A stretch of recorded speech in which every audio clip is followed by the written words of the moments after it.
Hey guys, it's Annie and welcome to the channel, and I picked the exact wrong minute to start this video because we're not going to be able to hear anything in here. I can't even hear myself right now. Oh, Lenny just figured out we're doing a video. So we bent the ribs of the greenhouse and we measured them and realized where the apex of the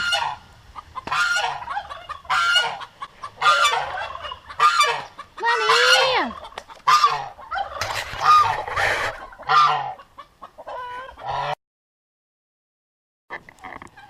Alright, so this is the third time I'm going to try to make this video. The first time I was interrupted by the rain, and the second time Lenny wouldn't shut up. So, we're going to go on a tour of our greenhouse that we made from recycled materials and actual garbage. So, voila!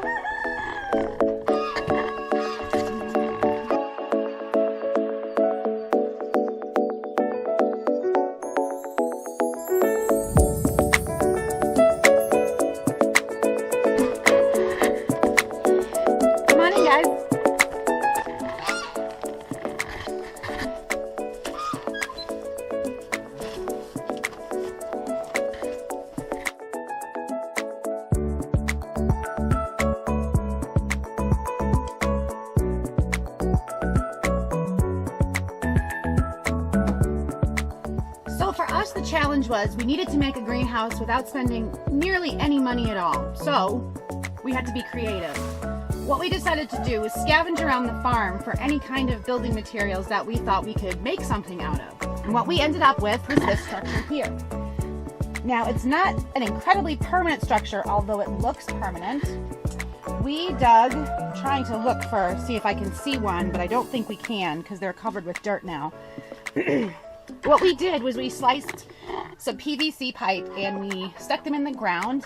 And then we took this old maple piping that we had lying around the farm and we measured it, and we realized that if we bent it properly, we could make the ribs of a pretty nice little greenhouse.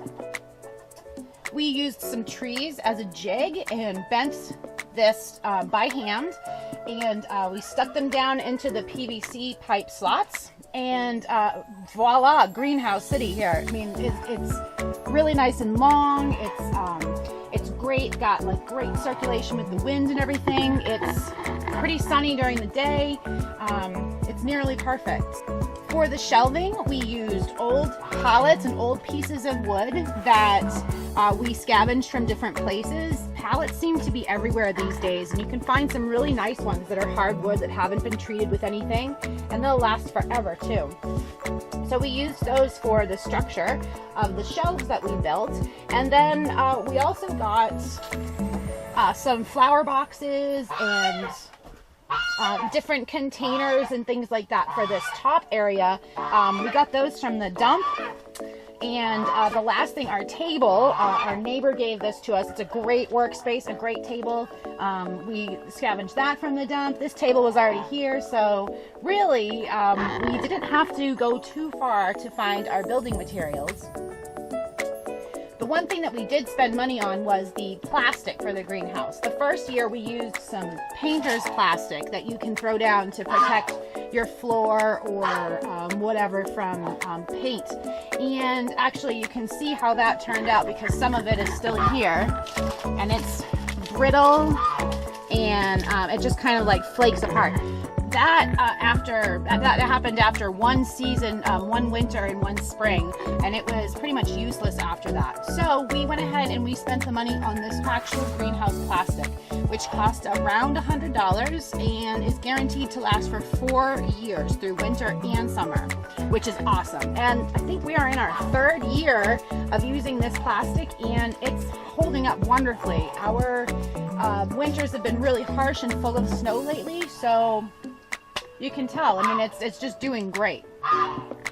As far as energy consumption goes, we do have electricity that we've run into the greenhouse, and we needed to do this for the fan.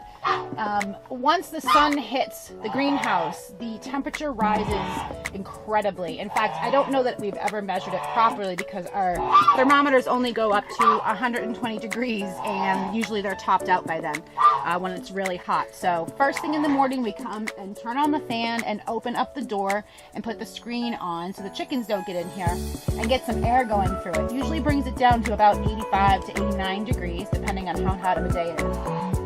Everything needs to be watered a couple of times a day because there is so much evaporation taking place with the heat and with the air. So we constantly have these rain buckets, actually. Might as well go show them to you. It's been raining all day, and we just had our snow melt completely. So we've been able to find all of our rain buckets and put them underneath our eaves. So you can see our house has a great sloping roof and all of this area for collecting water. So we scavenged these blue rain barrels from the side of the road, actually made sure that they were really clean, no chemicals and stuff in them. Hi, baby. And we basically just use 5-gallon buckets to bring it into the greenhouse to water. I always keep a couple of duck pools underneath the eaves too, so there's plenty of fresh water for the ducks to take a nice bath. The ducks generally sleep in the chicken house, and the chickens poop on them every night. So in order to help keep the greenhouse plastic on top of the greenhouse, Nate had this great idea to go ahead and build some raised beds on the sides. And so we stretched out the plastic underneath, and we've grown some hardwood under there with some compost and dirt on it. And usually we grow things like mustard and turnips, and we've tried everything in here, and it works really well. And the theory behind it is that when the wood breaks down, it releases natural fertilizers that over years. And I can attest, it really does work. Last year we grew mustard in here, and it grew to be 10 feet tall, and the bees just loved it. And on the other side,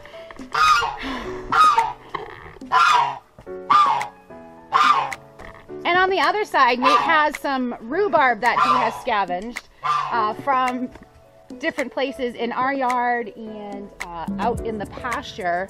We realized that there was some out there, and we wanted to grab it before the goats ate it, which they try to eat every single year. So this is now our rhubarb patch growing in the tires, which of course are all junk tires as well. So as far as heating the greenhouse, because our nights do get quite cold here still. Right now it's about 45 degrees outside, and then in here we are well above 60, 65 degrees. Earlier today I checked, and it was, it's 70, let's see it. It's 75 degrees in here, and it feels so nice. Which this is perfect for stuff to germinate. Let's see, we've got plenty of tomatoes. We've got chamomile germinating here, and all kinds of stuff. And that heat, that 75 degrees has soaked into the ground and into the dirt that we have here and into the buckets of water. And so it's using that heat, it's using that thermal mass to keep this warm at night. So it doesn't get, if it's freezing outside 32 degrees, it's not going to freeze in here because we have so much heat coming up from the ground, including we dumped a bunch of rocks in here too, and the rocks really retain the heat really well. We made the rocks into a pathway. So we generally don't need any extra heat in here. However, because we do have the electric coming in for the fan, we do have this tiny little heater that we will use occasionally, just put on just to make sure nothing freezes or gets frostbitten or anything like that. I should mention there's also Wi-Fi in here, so you can listen to music and hang out. And this is probably the one time of year that you'll actually see what the shape of the greenhouse is, because once stuff starts growing in here, it turns into an absolute jungle. As far as the stuff that we plant with and that we use to plant with, we really try to get that stuff out of the trash too and rescue that plastic from the landfills. So we save everything that we see. In fact, we don't just use them once, we will use them year after year after year, as long as they're still safe and they aren't warped, because occasionally they get warped. The heat in the greenhouse will warp them and melt them. Pretty neat, huh? So we will use them year after year after year after year. And again, that rescues them from the landfill, which makes me feel good. And also it makes it so we don't have to buy anything, which makes my pocketbook feel good. And they've got a great little system down going on here. I highly recommend that if you're going to build a greenhouse or you're going to have a greenhouse, that you try to build one yourself. I see people spending a lot of money on these tiny little greenhouse setups that cost like $100, and they blow away on the first time that there's ever any wind, and they're not even really that structurally great. So if you can build one yourself out of some garbage, then it's not that disappointing when it finally gets torn down or ripped away. Which I should mention that we had an entire barn roof blow off during a storm this year, and the greenhouse was structurally fine, and that's pretty awesome. So that's a tour of our greenhouse, and I'm glad that you guys could come along. I'm going to leave you with this shot of me who just went and uprooted some beautiful raspberries that we're going to grow and then bring down to the produce place to sell to people, because everyone should have raspberries and berries in their yard. I hope you could all hear me over Lenny. I'm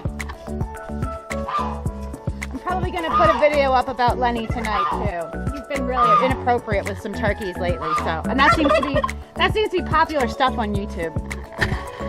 So once again, thanks for watching. I'm Annie, and if you're new here, please go down and hit that subscribe button and click the notification bell so you don't miss any of our videos.